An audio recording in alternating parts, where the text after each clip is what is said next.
estime que le plan Transform a commencé sur la Corse. Pourquoi? On avait un accord avec l'employeur pour faire intégrer des jeunes. Tous ces jeunes que vous avez vus qui s'expriment dans le film sont ce qu'on appelle des temps partiels intermittents. Ce sont des saisonniers dont on lisse la rémunération sur l'année. Ce sont des jeunes qui touchent 850 € par mois. L'entreprise, ne respecte pas sa parole donnée. 2, ne respecte pas des décisions de justice. Comme vous avez pu le voir, il y a eu 10 décisions d'affilée qui allaient dans le même sens. Jusqu'à la dernière décision qui nous a vraiment mécontentés, puisqu'on demandait la requalification des contrats, sauf qu'entre-temps, Air France a licencié.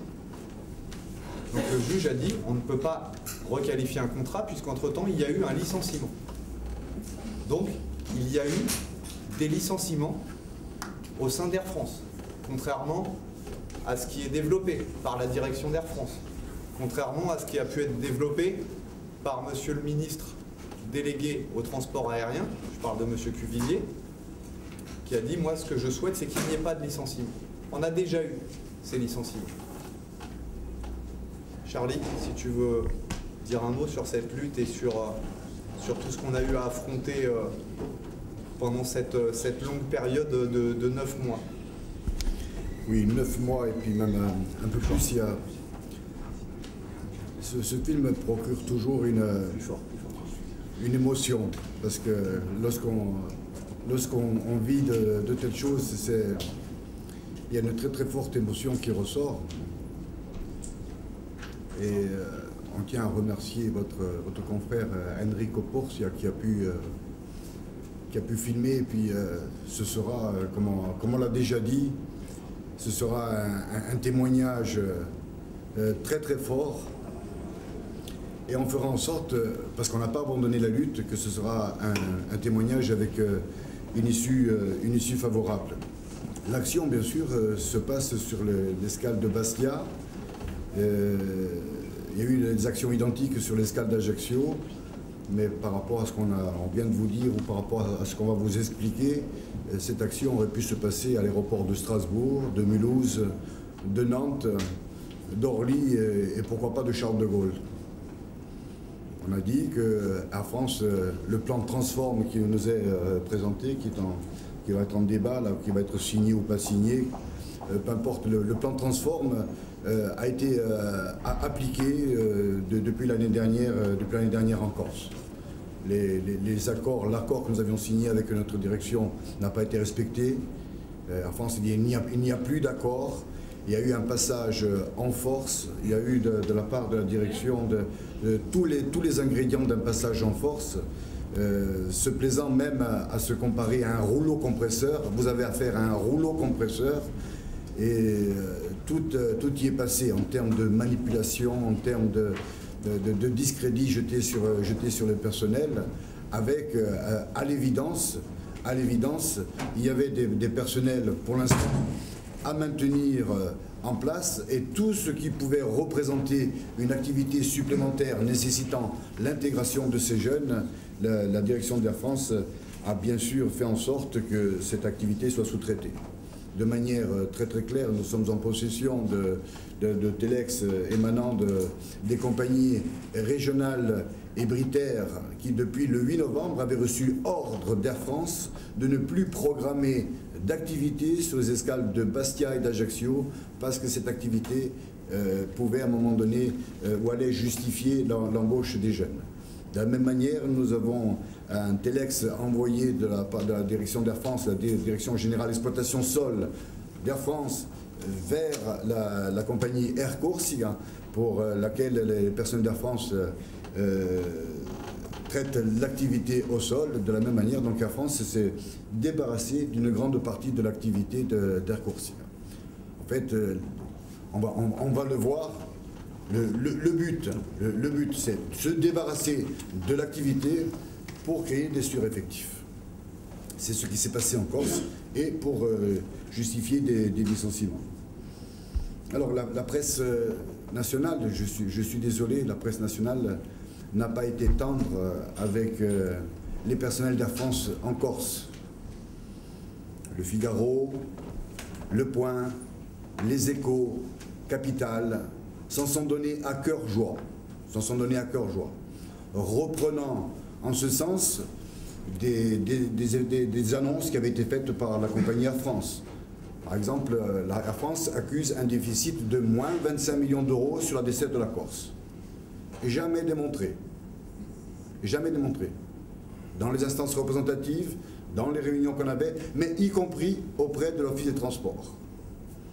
La France, de 2009 à 2012, est régie donc par une délégation de service public. À ce titre, elle se doit, au bout de chaque exercice de chaque année, de donner des comptes analytiques de la desserte à l'Office des Transports. Ça a été fait en 2009, ça n'a pas été fait en 2010, ça n'a pas été fait en 2011. Ce qui permet de dire au président de l'exécutif de l'Assemblée, il est impossible de faire une analyse financière sur ce que nous dit Air France. Voilà. Un déficit annoncé de moins 25 millions d'euros, jamais justifié. La chose qui apparaît, c'est qu'après la venue de Nicolas Sarkozy en octobre 2008, lors d'un conseil des ministres décentralisé, l'ex-président de la République dit « Il faut en finir avec le service public qui fait voyager les Corses à des prix prohibitifs, alors que partout encore en France, on peut voyager avec des compagnies low cost à 30 €. » Le président de la République a sommé les élus de la collectivité territoriale d'intégrer donc les compagnies low cost sur les escales corses. Dès 2009, EasyJet s'est positionné sur les lignes de Charles de Gaulle, Ajaccio et Bastia, et on sait que ça a eu un impact dès la première année de l'ordre de 13 400 000 € de pertes sur la recette unitaire.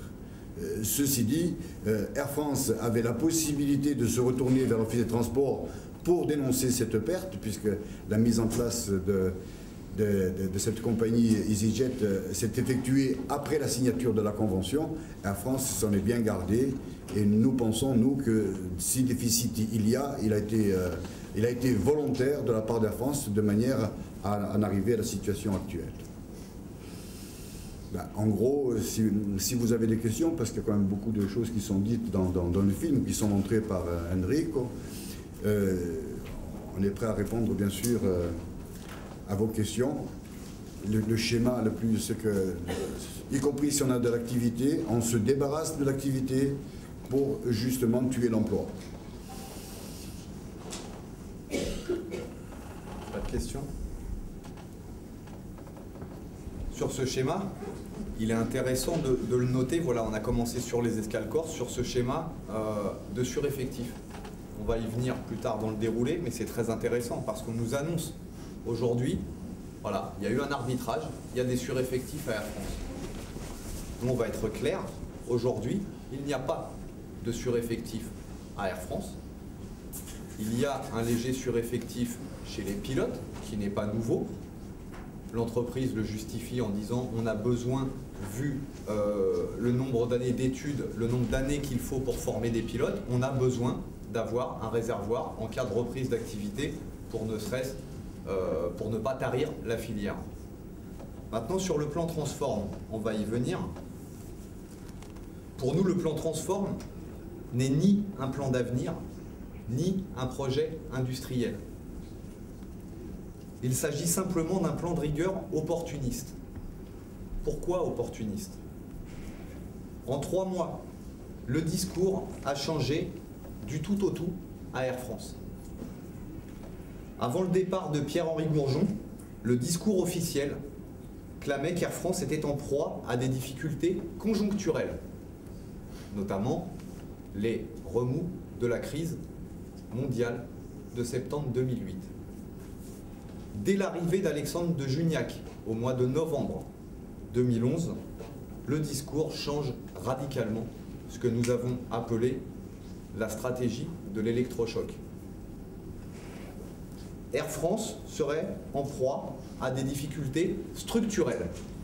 C'est important dans la sémantique, ce qui veut dire quoi qu'il se passe autour de nous, Air France, structurellement, est en déficit et ne peut continuer sur cette voie.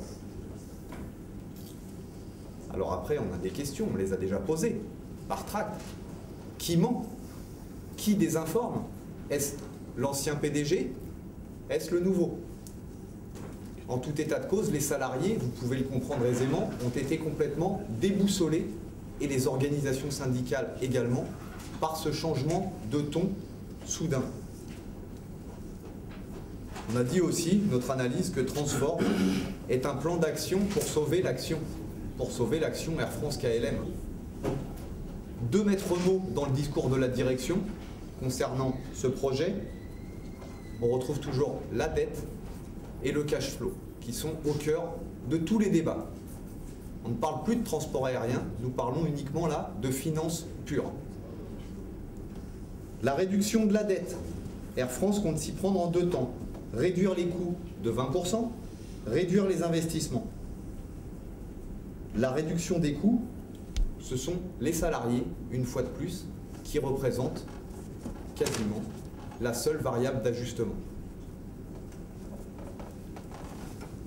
Pour y parvenir sur la réduction des coûts, essentiellement, on l'a vu sur les conditions d'emploi des salariés d'Air France, avec des cibles identifiées, donc le nombre de salariés, la rémunération, le temps de travail, les congés, l'ancienneté, les avancements, les promotions, et puis un nouveau projet qui arrive, qui va imposer toujours plus de mobilité et de flexibilité aux salariés Air France.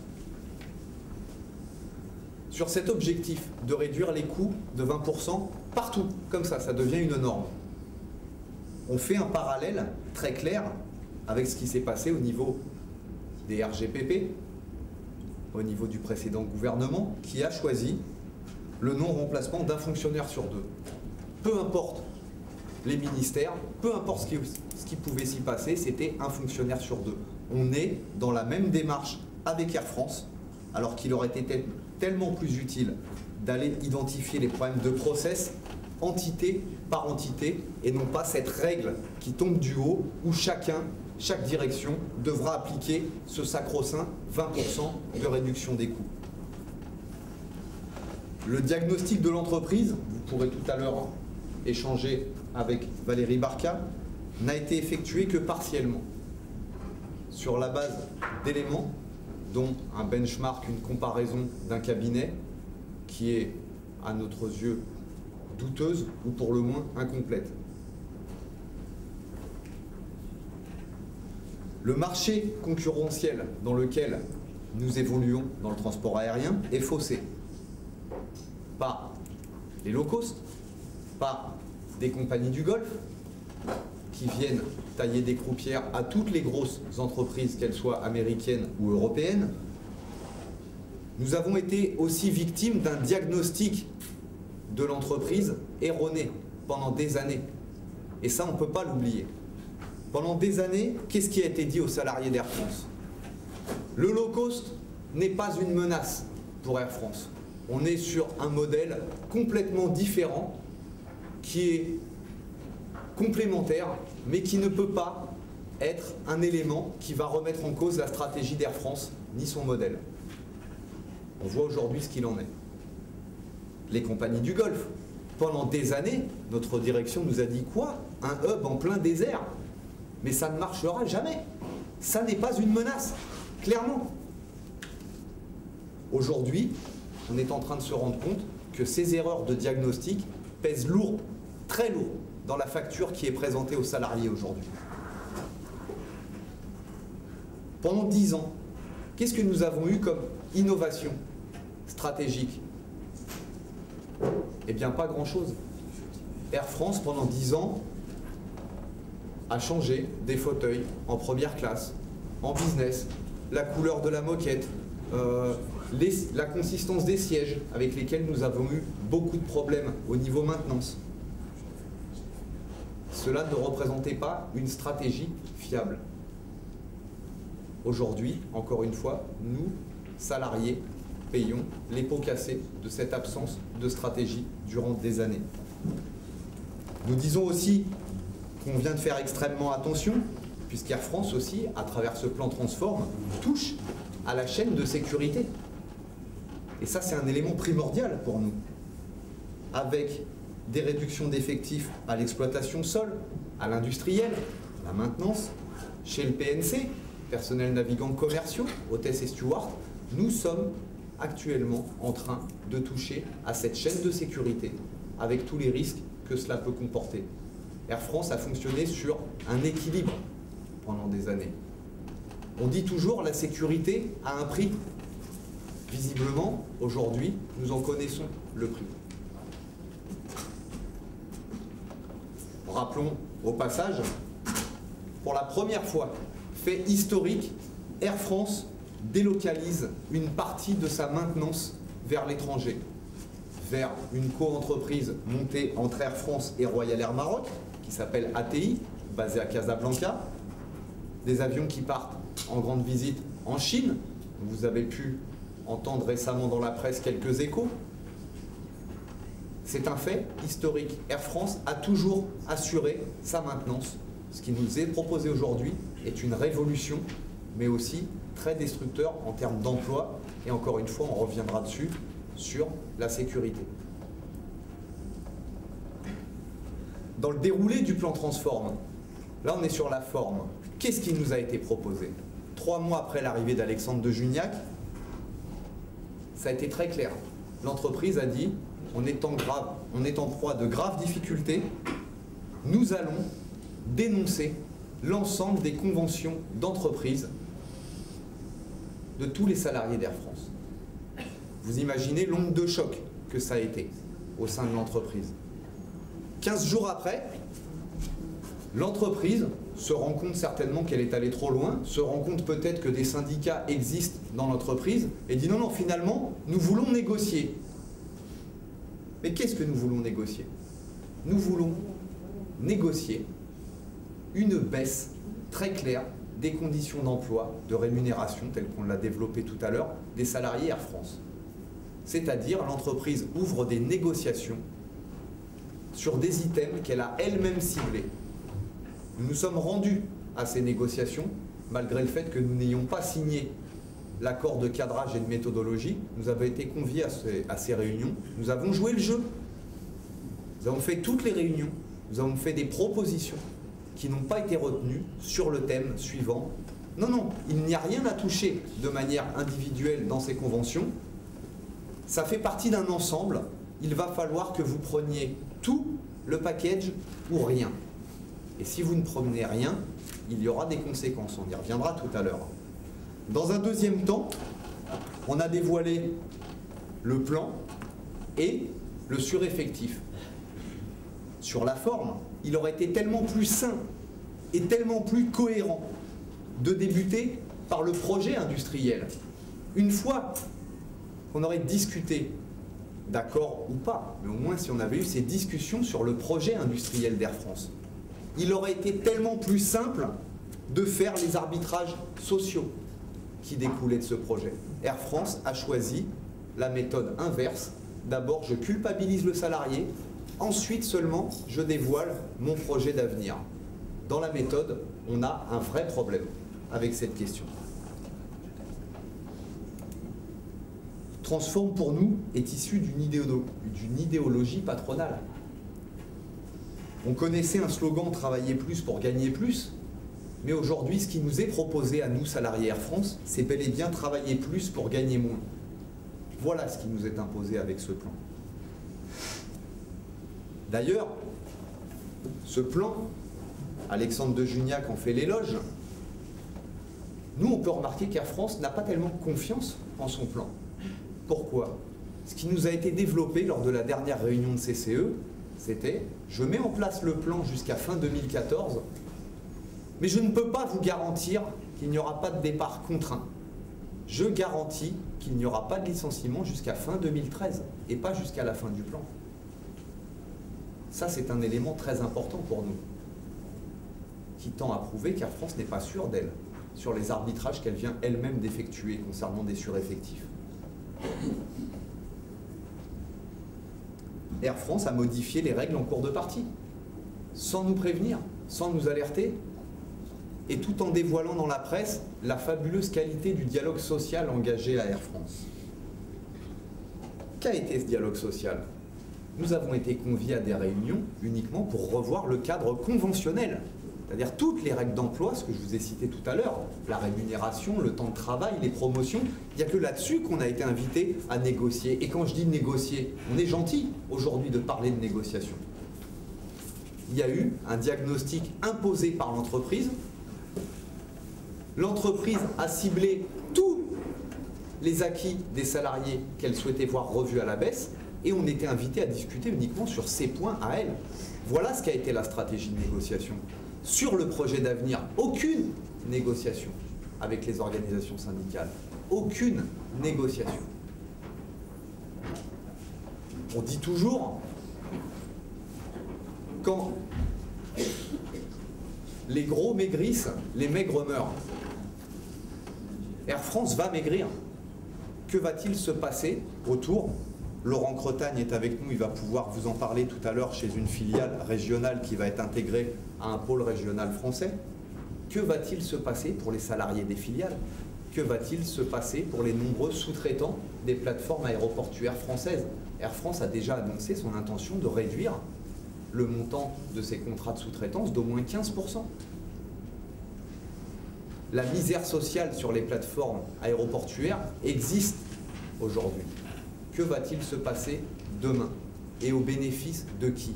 Certainement pas des salariés. Par contre, on voit fleurir des grands groupes qui se spécialisent dans la sous-traitance, qui sont des mastodontes et qui, eux, vont capter tous les contrats. Air France ne va pas faire que des malheureux. Malheureusement, chez les salariés, on craint de gros dommages sociaux dans les semaines et les mois à venir.